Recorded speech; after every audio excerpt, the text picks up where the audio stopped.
Salut les Saiyans, bienvenue sur DB Times avec votre format quotidien Chronoa Times. Chaque jour, on vous partage des anecdotes en lien avec la date concernée. Que s'est-il passé le 13 mars dans l'univers de Dragon Ball? On va le savoir tout de suite.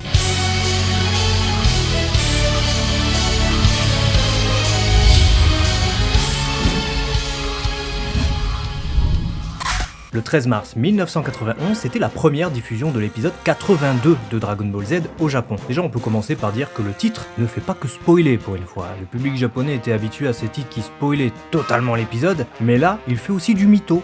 Sors combattre Goku, qu'il nous dit. On pourrait y croire en plus, vu ce qui se passe avec Piccolo qui est mis à mal par la troisième forme de Frieza en fin d'épisode.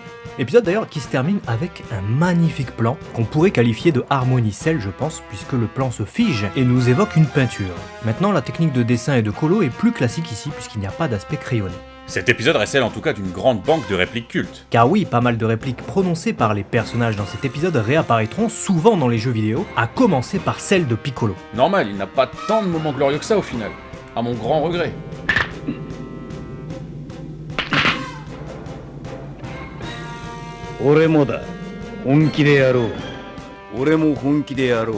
Ou celle de Frieza, dont les instants d'avant-transformation inspireront Takao Koyama, le scénariste du 5e film DBZ, pour la transformation de Cooler. その変身をあと2回も俺は残している。その意味がわかるかな？あと1回俺は弟よりも多く変身できるのだ。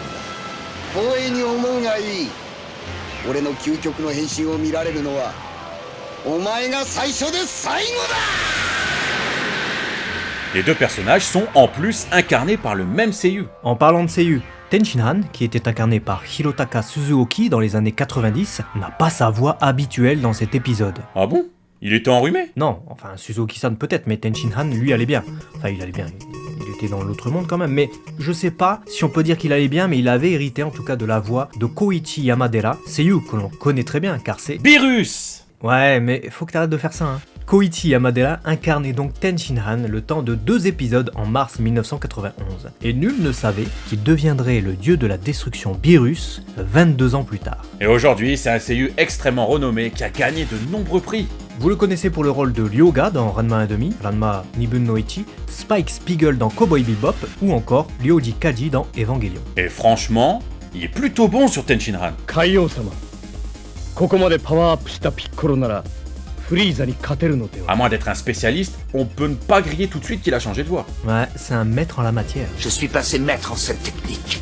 Yusei Nakao, le seiyuu de Frieza, n'est pas en reste non plus. Il module sa voix au gré des transformations de Frieza, donnant un aspect encore plus monstrueux et animal à sa troisième forme, par exemple. どれもう一度拝見しましょう。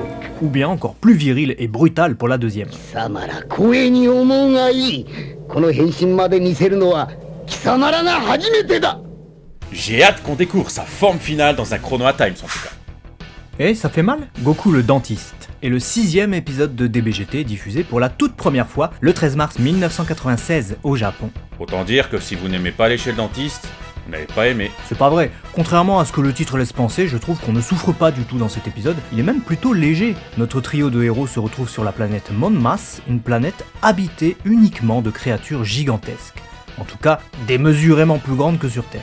Et ça tombe sous le sens quand on sait que Monmas est l'anagramme modifié de Manmos, autrement dit mammouth en japonais. Ah, d'accord. Mais du coup, c'est quoi le rapport?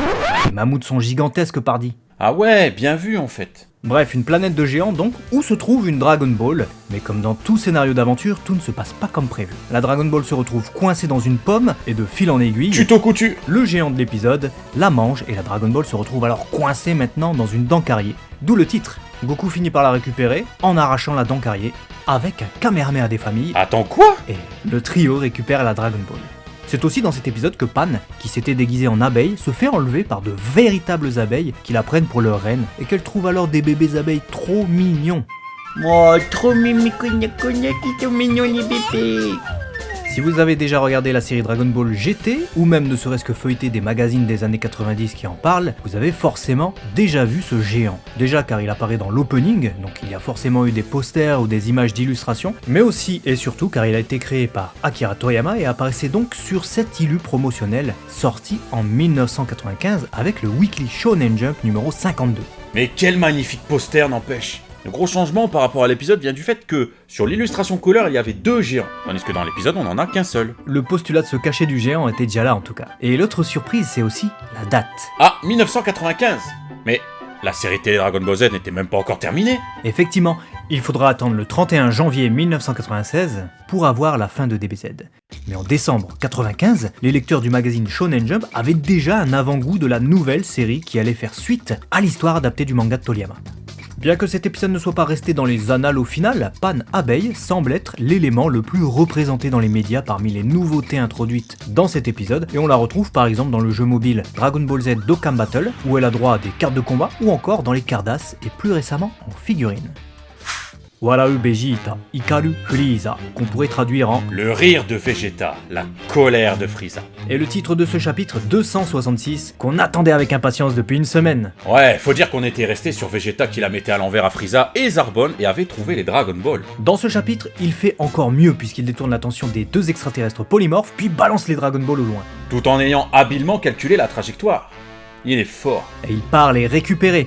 Non seulement il a désormais 5 Dragon Ball, mais en plus de ça, en fin de chapitre, tout va mal car il repère Krillin et part pour lui ravir la 6ème. Attends, il n'en a que 5 Il n'en avait pas 6 En fait, au même moment, Gohan arrive au village Tsuno et découvre la Dragon Ball que Vegeta avait cachée dans un lac. Donc au final, Vegeta vient d'en perdre une. Bah on peut dire qu'il s'est fait carotte par le fils de Kakarot. Fils de Kakarot qui trouve comme par hasard la Dragon Ball à 4 étoiles, Sushinshu, celle qui, sur Terre, est évidemment liée à son père. Et à son arrière-grand-père adoptif du même nom que lui, Son Gohan. Tout est lié. On n'oublie pas le petit like qui va bien pour soutenir nos héros dans leur quête des Dragon Ball. Nous on se retrouve dès demain pour une nouvelle vidéo. Matane.